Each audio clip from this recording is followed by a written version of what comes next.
Got a new Hyzom WiFi range extender. In this video, I'll show you how to set up your Hyzom range extender quickly and easily using the WPS button. This method is the fastest way to extend your Wi-Fi coverage without entering any passwords. Let's get started. Step 1. Unbox your extender and plug in into power outlet.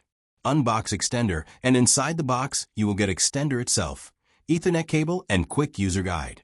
First, find a location for your new extender. For the initial setup, plug it into a power outlet within good range of your existing router. Power it on. Wait about 30 seconds. Step 3. Press WPS button on router. Now, locate the WPS button on your Wi-Fi router. Press and hold the WPS button on your router for about 2 seconds. Within the next 2 minutes, press and hold the WPS button on your Hyzom WiFi extender for 2 seconds. Extender WPS and Wi-Fi SSID will start flashing. After about 30 to 60 seconds, the Wi-Fi LED should turn solid green, indicating a successful connection to your router.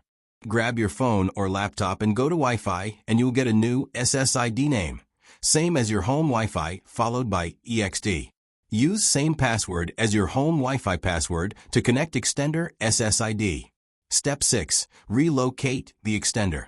Unplug the Hyzom extender and move it to a location roughly halfway between your router and the area with weak Wi-Fi signal.